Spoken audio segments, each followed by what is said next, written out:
Hey guys, are we on? Can you see us? Welcome to the Properties and Profit Power Hour web show webcast. There we go. I think we're on. My name is Courtney Benson. I am a realtor with Sage to Pine Properties, Keller Williams, Four Rivers. A little bio about me is I moved to Baker City in 2002 to be closer to my now husband, Luke Benson. I have two boys, and I really love living in Baker City. I would not want to live anywhere else, and I've been doing real estate for almost 10 years now, and so that's a little bit about me. Take it away, Ryan. All right, I'm Ryan McMillan. I've been in Baker for almost 10 years now, and I'm a financial coach. I started On Point Advice, a financial coaching business here in Baker, and I've been doing it for over a year, and I've really enjoyed it. So we're kind of here getting together and working on your journey to home ownership. Doesn't matter where you are. We're just going to be trying to help people with whatever stage you're at, building credit, looking at loans, doing all kinds of things. So what else do you want to add? Yeah, it's just really like the heart of this is education for the everyday Joe. That, you know, what I hear the most as an agent is, I don't even know where to begin, or I've never done this before. And so this is something that I was hoping that we could provide as a service to our community to help get people ready for that journey. Yep. It's a big step, and I think people need help with it. But I needed help when I did it too, so it just is what it is. Yeah. Kind of a formatting thing. I think for this first one, we have some pre-selected questions that we're going to go through that we thought might help people. We don't really know how this is going to play out, I guess. It might be answering your questions in the future, or we'll just keep doing the questions that we think might help, but we'll kind of see how it evolves and kind of move from there. If you have any questions during the show, please post them in the comments. We might get to them during the show. If not, we'll answer them afterwards, but that's just kind of some housekeeping stuff. And Yeah. I guess should we get into questions? I think so. Okay. I think so. So first one, this is on the homeownership side. First, let's talk about finding your why. So Courtney, what is someone's why for wanting to buy a house?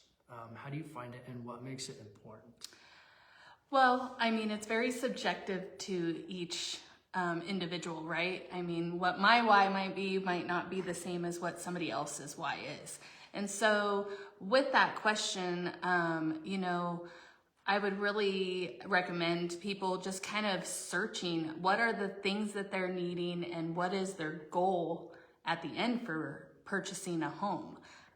You know, it could be things like downsizing, upgrading, not wanting to rent anymore, having the equity, building a real estate portfolio. Maybe they want to have multiple pieces of property and build a rental portfolio.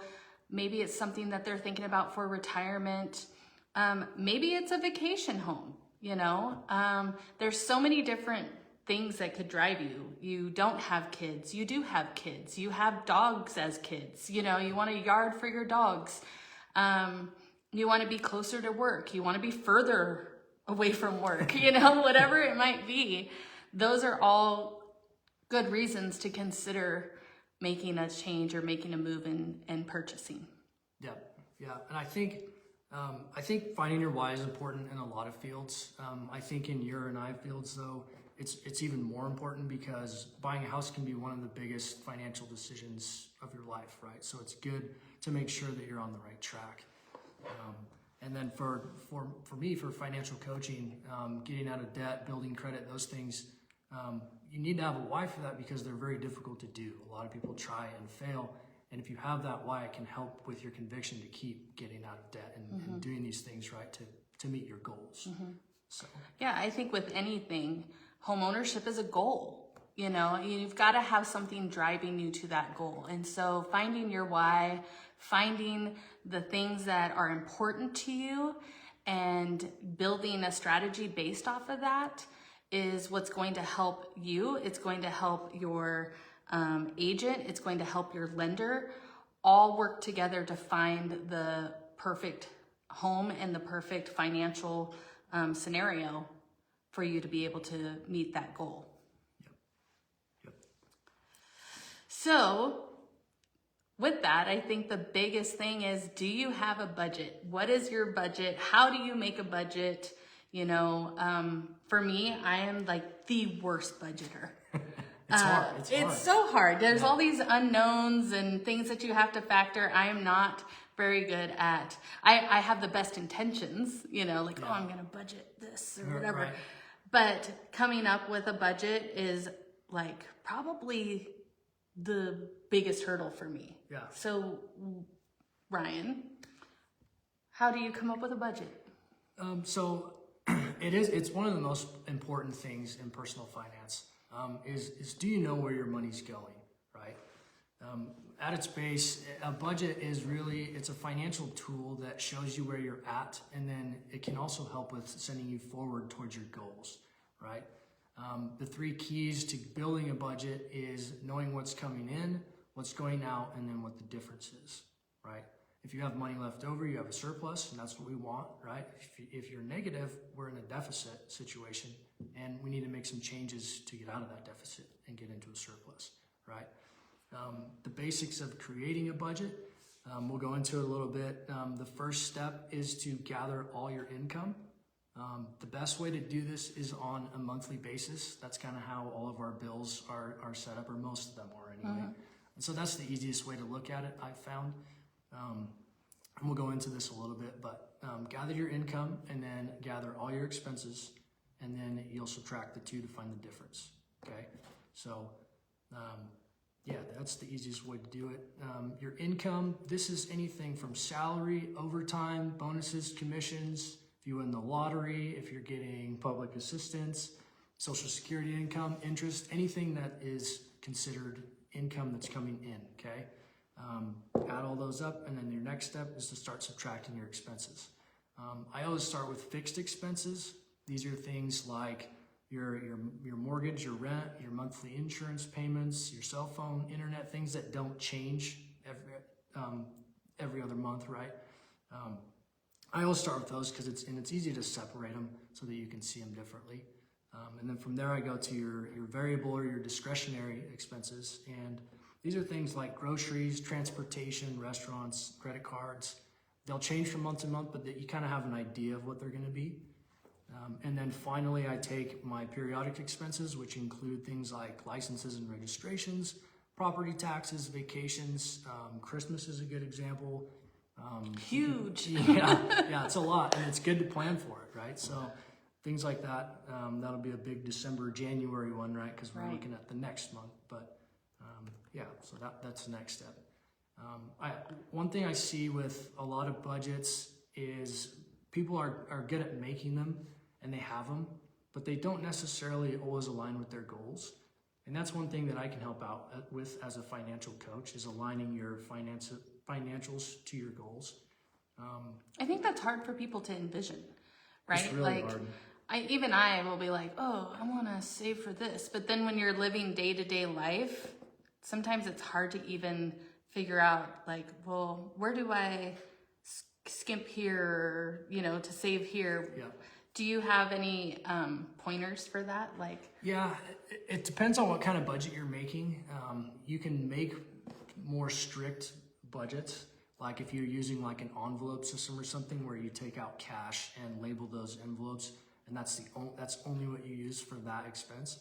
That's a good way to do it. But yeah, sticking to the budget is probably the hardest part of it. Creating it isn't necessarily the difficulty, it's sticking to it, right? So that's why you have to have your why, so that you have that conviction, like, man, I really want to go get a coffee right now, but I got to save for my kids' college or this next vacation or a down payment on a house. Yeah. So And I think having somebody like Ryan or another person that can hold you accountable to that, because I know for me, I have a cousin that is my financial advisor, and he, if you go to him and you say, "Oh, I think we're gonna do this," he's immediately gonna challenge you and be like, "Well, why?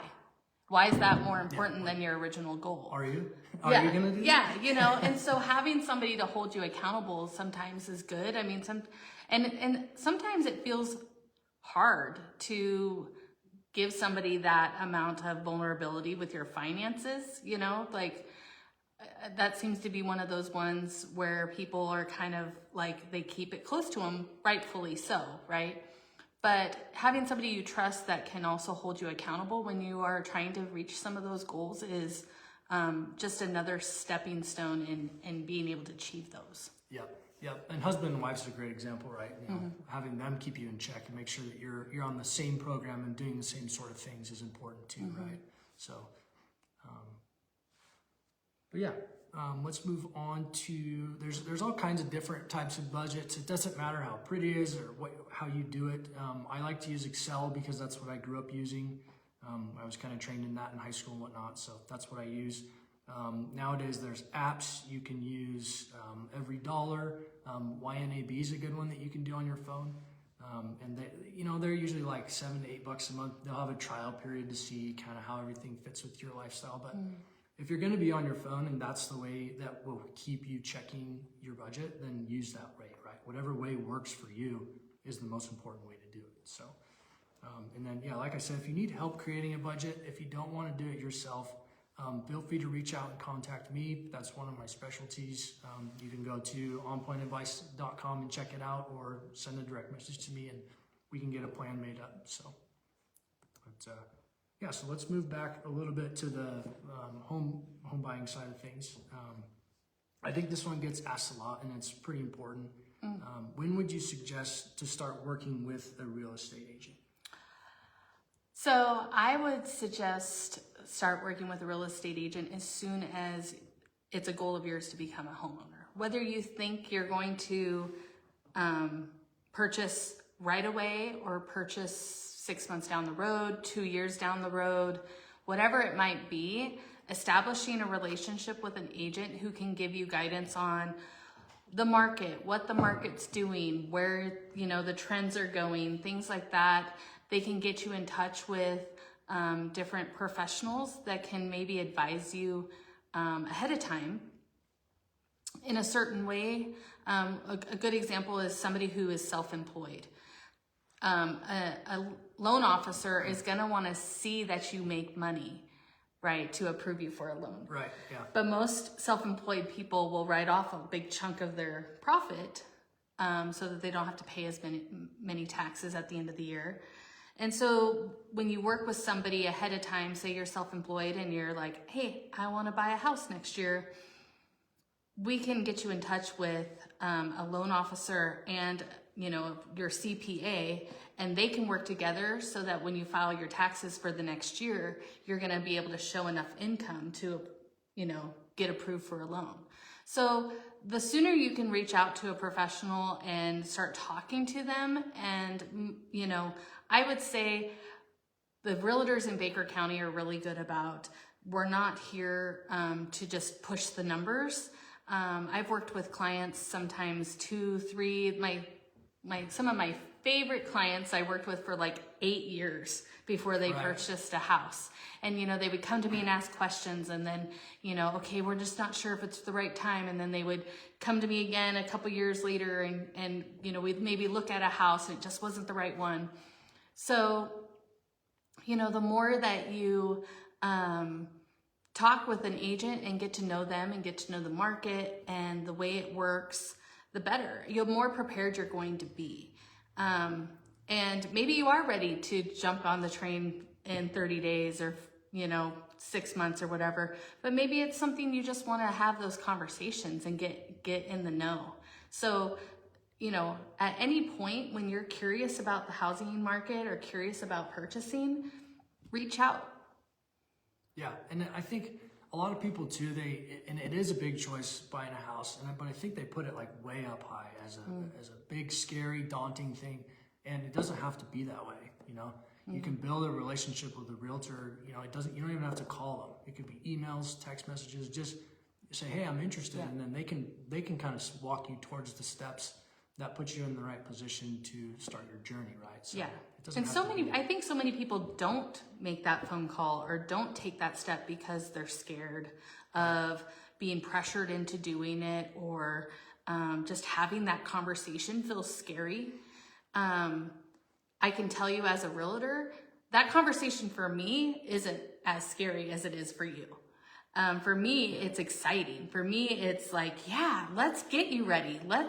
Let's figure out what we need to do to achieve this goal. And so while we may be exciting, and while the information that we're giving you might be a bit overwhelming, it's absolutely necessary to take that first step to get to the goal that you're trying to meet. And so I would look at it as no different than meeting your friend for coffee and being like, hey, I want to buy a house one of these days. You know, that's what we're here for. Realtors are here to be that friend you meet for coffee. We're just experts at buying and selling real estate. Yep. No, I think that's a good point, and it's important to start early and, you know, get that process going if you feel like you're even thinking about it, right? So. And I think, like, as I look back on, you know, where I was when I bought my first home, I was actually the one digging my heels in when Luke and I bought our first house, because I felt like it was going to lock us down in Baker City, you know, and who knew if we wanted. And I mean, I was 20 and Luke was 22 when we bought our first home, so you know, we were still pretty young, and we didn't know if this is where we were going to be forever or whatever it might be. But I am so thankful that we did buy as young as we did, and we had the opportunity to. And that was another reason for this whole web show was, you know, setting people up to be successful in buying earlier, you know, and where they can start, you know, making those plans at a younger age if they want to, you know. But there's so many things that I think hold people back, that if they just had a conversation with a realtor, there would be a lot less reservation moving forward. Yeah, for sure. I think people, the biggest thing I see is like with down payments, probably you think you have to have a huge down payment, like ready to go. And that can be built up over time, right? It should be built up over time. Right. Most people aren't gonna be able to just save up a huge down payment, right? So it's a process. So. Absolutely. So along with down payment, you know, there's also other factors that go into buying a home. One of those would be like a credit score. And I don't know about the rest of the world, but I know credit is so confusing and frustrating. When I look at it, when I look at my own credit score, it's frustrating. So, Ryan, can you break down like what the credit score is, how you can get a good credit score, how to build it? And this is going to be kind of like the big chunk of this episode, so don't get lost in this one. But credit's a pretty big factor in getting approved for a loan. Yeah, it is. And similar to, you know, speaking with a real estate agent, the second part of that question, you know, how far advanced, we want to start as soon as possible with credit as well, right? And you want the highest score possible that you can get. Credit scores range from 300 to 850 and up to 900 on some scales, which is crazy high. And for most people, 700 is a good goal to kind of shoot for. 670 is a good stepping stone to kind of get you into at least good credit. And the average credit score is about 716 in America, that's pretty good. Pretty decent, congratulations, everyone. Yeah. Well, and with that, I think the minimum credit score for most standard loans is about 620. And some of that might vary depending on the program. But 620 is, you know, if you're wanting to at least be considered for a loan, that's kind of where you need to be. We need to be in there a little bit. So, and then as far as time goes, it does depend on the circumstances, but to get like a 500 score to like a 700, it's probably going to take you about a couple years with making all your payments and then using a good credit utilization, which we'll talk about here in a second. And you don't need a perfect credit score, but like Court said, you need about a 620, and it definitely helps if it is higher. Well, and with that, if I can jump in, Yeah, absolutely. Your loan, when you get approved for your loan, rates and things like that are going to vary depending on that credit score. So the better credit score you have, essentially better rates and better approval and things like that you're going to see as well. So, 620 is your base, but if you can get higher than that, then you're going to see some more opportunities open up. Yeah, and not only that, but lenders want to work with you more when you have a higher score, right? Mm-hmm. They want those good credit accounts because they see it as less risk. So we'll get into that a little bit here in a minute. So we'll go through some ranges here. So 300 to like 579, that's considered poor credit. So we'll want to get that up. 580 to 669 is considered fair. And then good is kind of that 670 to 639. Very good is 740 to 799, and then anything above that is exceptional. So you're on the right track, and it is really hard to get it up that high. Yeah, it does take a while. You got some street cred with that 800 to 850. Yeah, people know you if you have an 800 credit score. Yeah, so before we get too far, let's go over some basics of credit, and why do we even need a credit score, right? How do they calculate it? Who's calculating this, right? So Fair Isaac and Company is the company that runs credit scores. That's why it's called the FICO score. Like I said, it ranges from 300 to 850 up to 900 on some scales. The three major credit bureaus are Equifax, Experian, and TransUnion. They're the ones that are kind of keeping score. And why do you even need a credit score?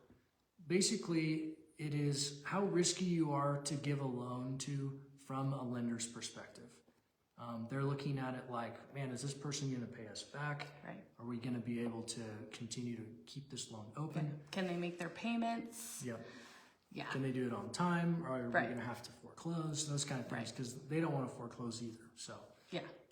credit is, like Courtney said, it is a vast subject, and it can be daunting. And so what I like to do is I like to think of it as kind of a game, and turn it into a number that's just out there in space, right? If you think about it too much, it gets complicated. But basically, the way I look at it is you get points for doing certain tasks, and it'll move up a little bit. And if you don't do those tasks, it will move down. Usually not the same distance as up. So Yeah. we want to stay. It takes way less to make it go down Yeah. than it does to make it go up. Much easier to lose trust than it is to gain it. Yes. So yeah, we got to stay in those positive ranges so that we can get. It's like keep losing moving weight. up. No. So the good thing about credit is 65% of your score is very controllable, right? So 35% of it is your payment history. So the number one thing you can do to increase your credit or destroy it is make your payments. We have to make the minimum payments. Like I said, it'll go up just incrementally if you keep making them. If you don't, it will trash it. Okay, so we got to be making payments no matter what you do. The second one, which I think this one's probably a little more difficult for people, is your credit utilization. And this one is 30% of your score. And what this one is the lenders, when they look at you, they say, okay, this person has, let's say, a $10,000 credit limit. They like to see you down in about that 30% range for your balance. So if you have a $10,000 limit, they want you to spend $3,000 or less usually on your balance. Right. Because they're looking at it, it's a risk deal, right? They're looking at it like this person doesn't need to pull out all this credit to pay their bills. They're managing their available credit well. And the other thing is you add up all your credit. So if you have like 4 credit cards that are 10,000, that'd be 40 grand, which 10,000 is kind of a high limit, but Right. just for example's sake, easy math. But so yeah, those two make up 65% of your score. So Okay. So that's nice to know. Those are going to be the biggest thing you can change right away. The next thing is your credit length. And just like it sounds, this one's a little more difficult, right? Because it's based on time. Right. However long you've had a credit account open, they can look at that and say, okay, this guy's had this credit card open for 10 years, he's been paying it straight, we trust this guy, we know he's gonna pay, right? Whereas if you just open a card and maybe not making payments, they don't trust you, and so that one takes a little longer to get things moving, right?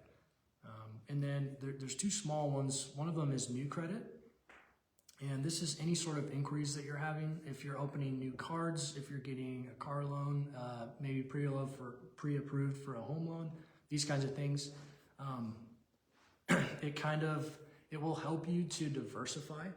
So if you have a credit card and maybe you're getting an auto loan, you want to have different kinds of credit, and that kind of goes into the next one, which is your credit mix. But your new credit, you want to make sure we're not opening a bunch of accounts within 6 months. That's kind of the magic number. We want to wait 6 months before we do Another pull. Okay. Right? So you don't want to open like 4 credit cards all at once to try and build your credit, because they're going to be like, whoa, what is this person doing? So well, and there's a difference between a soft and a hard pull, right?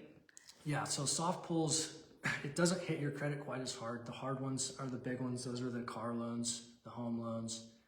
The soft pulls, those are for a little smaller amounts, or maybe like a department store card, like maybe a Costco card or something. Okay. Those are going to be a lot less important on your. But they still kind of impact it a little They bit. do, yeah, just a little bit. So, but yeah, A smidge. yeah.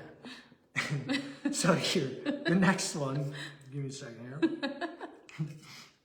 The next one is your credit mix, and this is actually, they take a look at all of the types of credit, any loan that you have. So this would be home loans, auto loans, student loans, credit cards. Maybe you have a boat loan. They look at all of your accounts and say, okay, is this person paying on all the accounts? Because maybe one person's like, oh, I only pay my car loan, I don't pay my credit card off. And they want to make sure you can balance all of your debt. Right. And it's all a risk management strategy, especially the way with the economy is they're especially strict about it. Right. So, Right. Well, and that was, I mean, to go off on a little tangent, that was part of the problem with the 2008 housing crisis, right? Like they were giving out loans that they shouldn't have been giving out. They were just income weren't even verifying income. They were just writing down like, yeah, I make this amount of money, and then giving them a loan, and then 2008 comes and all these people are getting into short sales and foreclosures and things like that, which are all things we can go into in another episode. But things have gotten a lot more stringent and strict when it comes to verifying, your credit and your income and things like that for a loan. So knowing kind of a little bit of how this works and why it's important will help you in the future when you have a loan officer that's asking for more documentation on certain levels. Yeah, and major events in the economy and stuff change it too. We were surprised. We actually bought a car recently, and because of COVID, they had gotten way lax on their loans, and he was one of the guys was telling us that they were like, oh yeah, we used to give all kinds of loans out during COVID, and I'm like, ooh, okay, yeah, smart. Nobody's working. Yeah, it was surprising for sure, but I mean they had to make money too when everything was shut down. But we were surprised at how little they asked us for information and stuff. But anyway, so if you don't know your score, which I think a lot of people don't. I don't know. I mean, if you don't have a way to check it out, I mean, some people I know, like Capital One has a little tool in there that shows you your right. But that's just for one of the credit bureaus, and it'll show you like your total and everything. But the point I'm getting to is it's good to check your score. You can do this at annualcreditreport.com, and you can pull one per year on each of the 3 main bureaus. And so I kind of recommend pulling every 4 months on each one of them. And what we're doing is, one, checking our score, and then the next thing we need to do is check for fraud, make sure the personal info is updated and correct, and then if there's any mistakes on your credit report, which this happens, maybe you made a payment and it's showing that you didn't, right? Right. Well, we need to get in there and get that fixed. Dispute it. Yep. And they will fix those for you. So it's good to go in there and check it.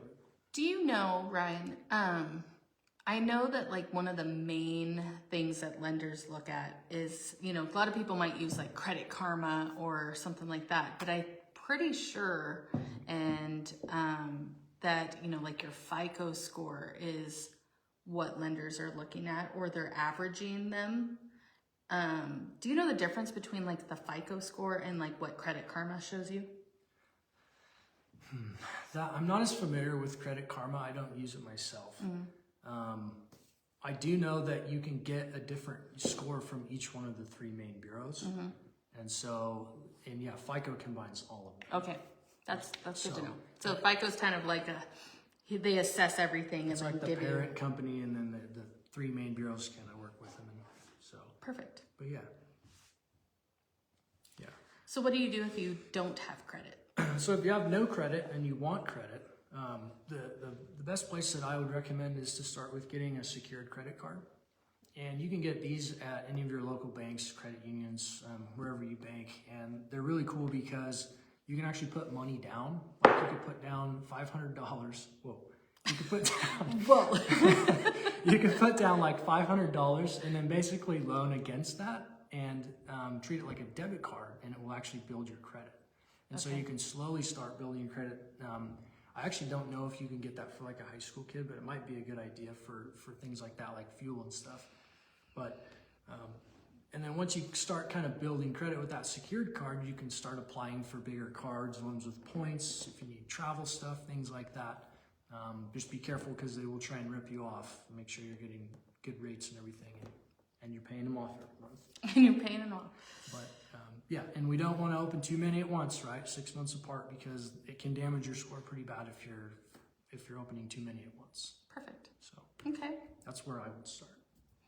That's a good baseline to start with credit. I mean, you could go on for days and days on credit, but we're not going to go that far. We don't want to do that. If you guys have more questions on credit, please send us a message about it, because we would love to answer those questions. That's really what we would love to do, is just have some like Q&A between everybody who is interested in learning more and maybe has specific questions to get them started on their home buying process and journey. So, yeah, we're here to help you guys. So, if maybe these questions aren't exactly what you're looking for, then send us a question.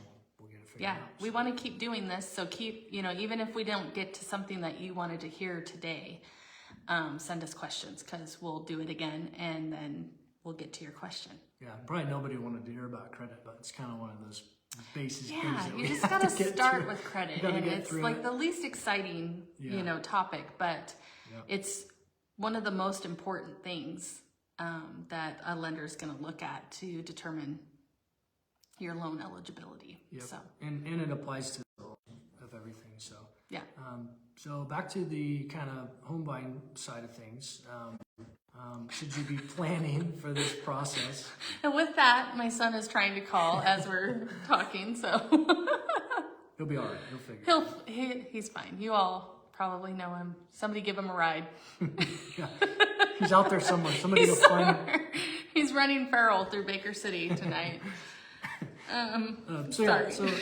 So how far out should you be planning for the home buying process, and kind of how long does it usually take? So once you're into the, I've been pre-approved and I'm looking at homes, looking at homes could take a month or so, depending on, what's available as far as inventory goes of houses for sale. Or if you've just been kind of lackadaisically looking at things, you might the right house might just pop up and you go and look at it and you love it and you want to move forward.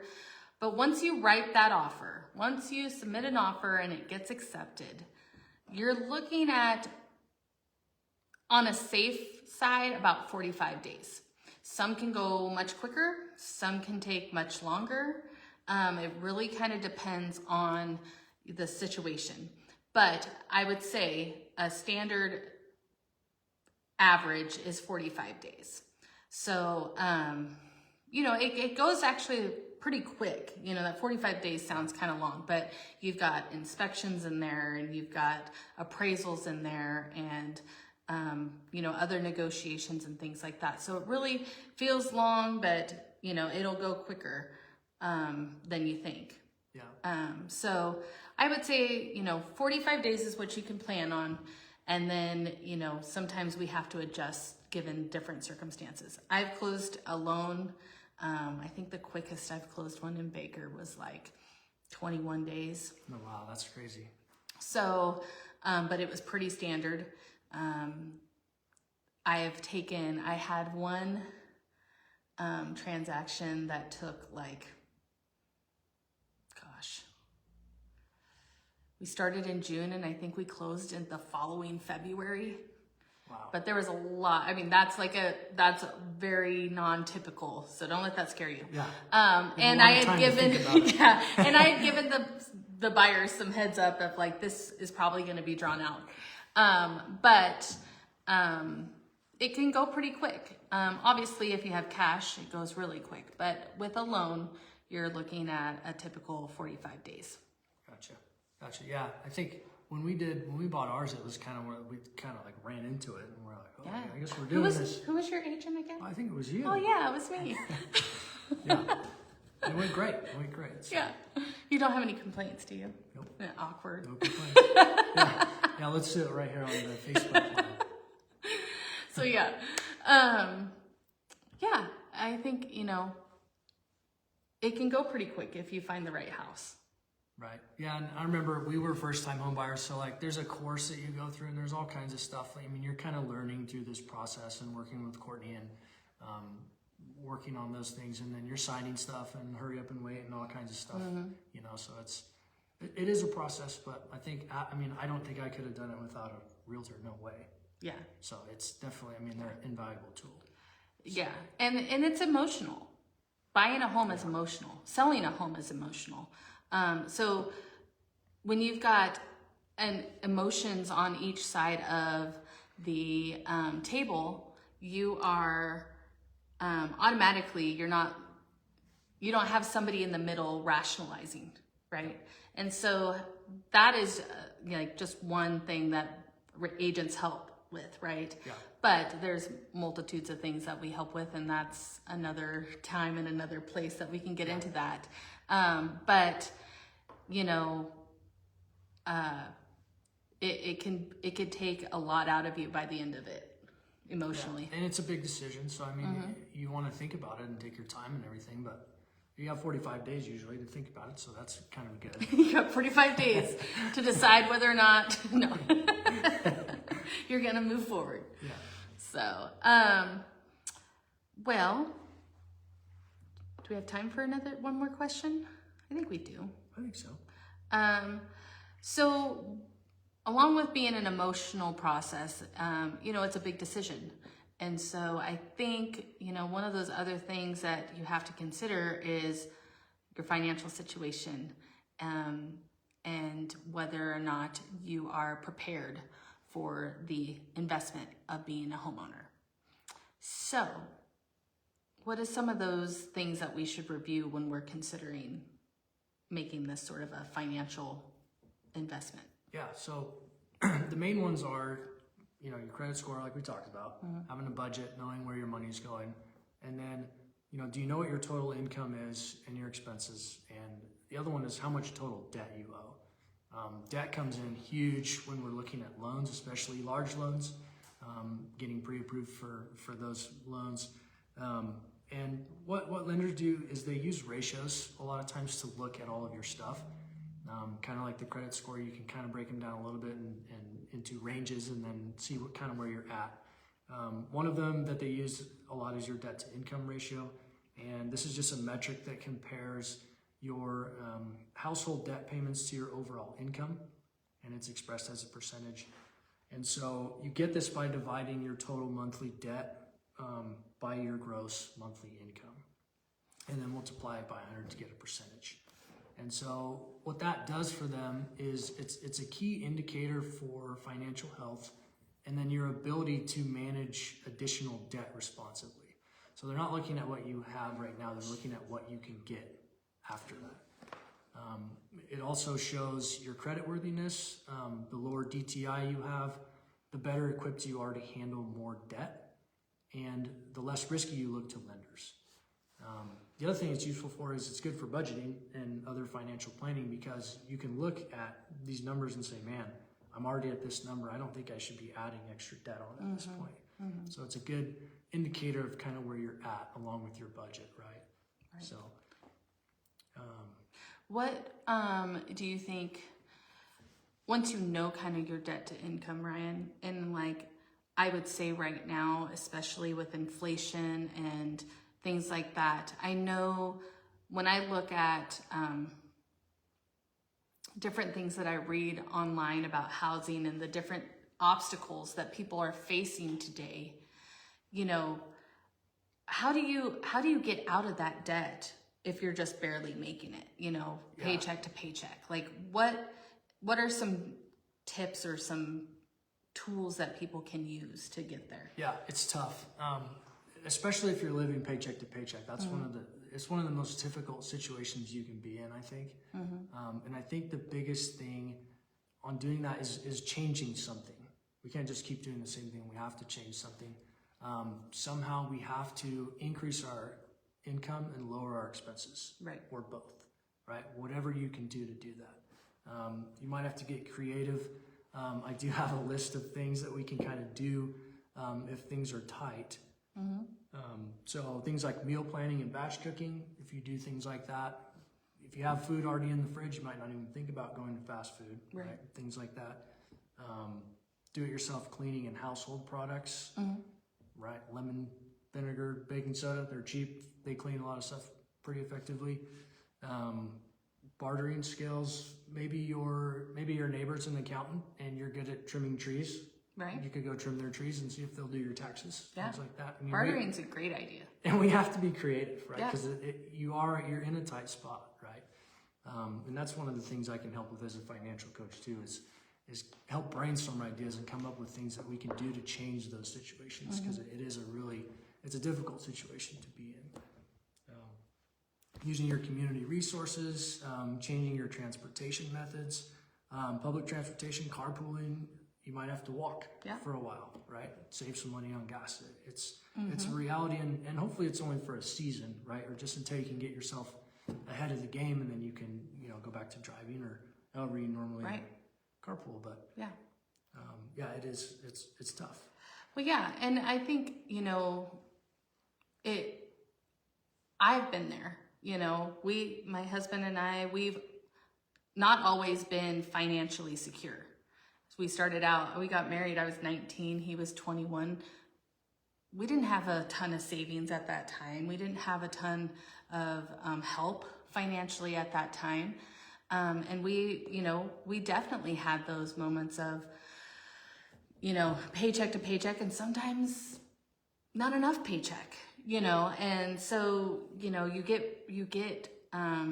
you've got to get resourceful, and you've got to get creative sometimes with your financing. We sold 2 cars to get one to lower our payment. That's a good and Luke walked to work for like 2.5 years. Yeah. Winter, spring, and summer, fall. And that's one way that we lowered our payments to where we could, apply it to other debt that we needed to get out of. Yeah, it's tough for sure. Absolutely. And it feels like a vicious cycle, right? Like you just get yourself out of there and then something happens. Yeah. And you gotta, Car breaks down. Yeah, Water heater goes out. I mean, absolutely. And so happens. it can feel defeating, and it feels like, just this never ending mountain that you're climbing, but you can do it. And talking to a financial mentor or even an agent that can help you kind of see some of those different avenues. We're here to help you. We want the same goal as you do.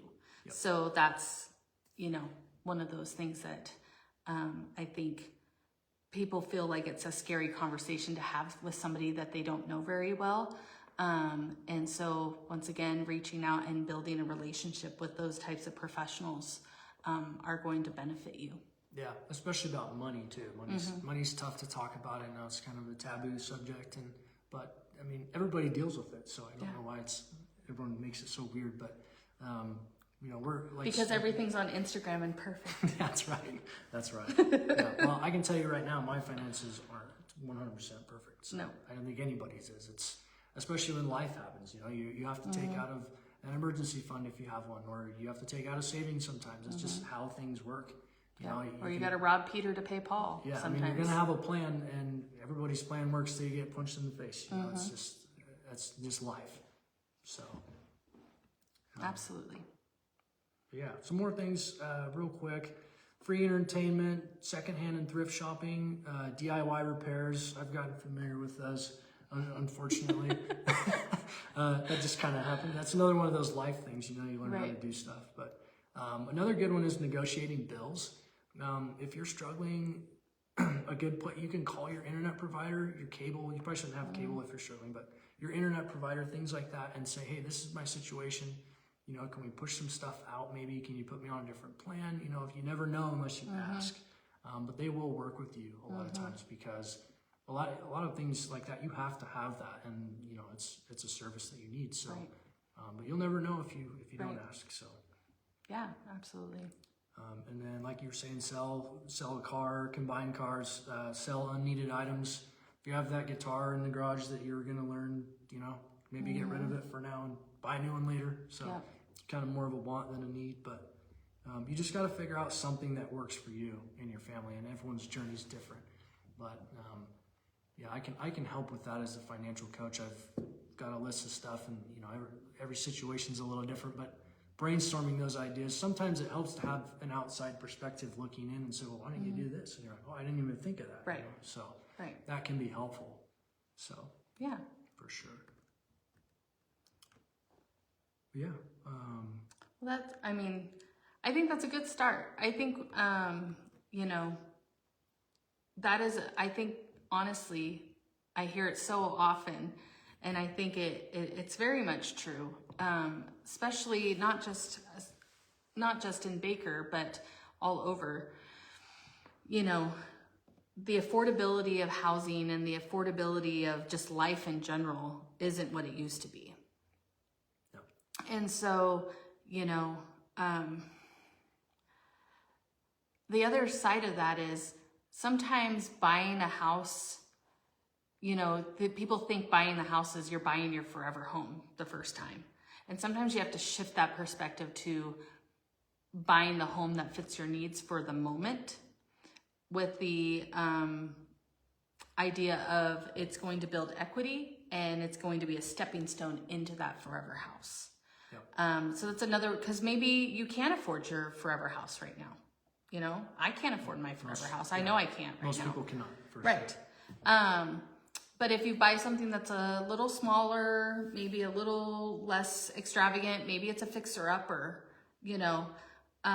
it's still going to build you equity, and it's still going to give you that stepping stone to get to the next forever home, or the next stepping stone to get to the forever home. So that's another thing. I think sometimes people think that, buying a house has to be the big, Instagram worthy home. But sometimes buying the fixer upper, or the, maybe it's a little small, a little snug for the size of your family, or the size of the people that are in your home. But, if you could get by with it for 5 years or 8 years, something to that aspect, you're gonna be able to make that next step a little easier next time. Yeah, and there's ways around that too. If you buy a smaller house, maybe you got to get a storage unit, but that might be better than having like a $2,500 mortgage, right? You're gonna save way more money getting a storage unit in a little bit smaller house, and it's easier to clean than going the other way and making yourself what's considered house poor, where you can barely afford your payments. You're way better off getting a smaller place and making do with it, and coming up with some creative ways. Yep. So yeah, for sure. Well, great. I think this was great. for our first attempt at the Properties and Profit Power Hour. Woo! We need a theme song. Yeah, for sure. Could be like playing on the background while we're getting done, you know. Like a fade out kind of. Yeah, we just start partying. Like, bye guys, see you next time. No. So we definitely want to keep doing this. We want to hear more from anybody who watches this and sends us questions. Give us feedback. And I think we're going to try to make this a monthly thing. So keep your eyes open for the next live. If it gets real popular, we might do it a little bit more often. But for now, we're going to stick with once a month. And yeah, we're excited about it. I hope you guys enjoyed the content. And yeah, we won't talk about credit every single time the whole time. yeah, so. yeah. Sometimes we'll get into other stuff, but the more questions you send, the more it's going to pertain to what you're looking to learn about buying a home. So, yeah, thanks for watching and thanks for participating. We enjoyed it, and we'll see you again soon. Yep, and use our services too. Yeah. Reach out. Call us. Send us on, check out onpointadvice.com. Yep. We're both on Instagram. Both on Instagram. You can Sage to Pine find us. Properties and On Point Advice. Is it LLC? On Point Advice LLC on Instagram? Yeah, it's just On Point Advice. Oh, there we go. So, And keep it then, simple. yep, Courtney Benson, Ryan McMillan, and we hope to hear from you again soon. See you in a month. Bye, guys. Bye.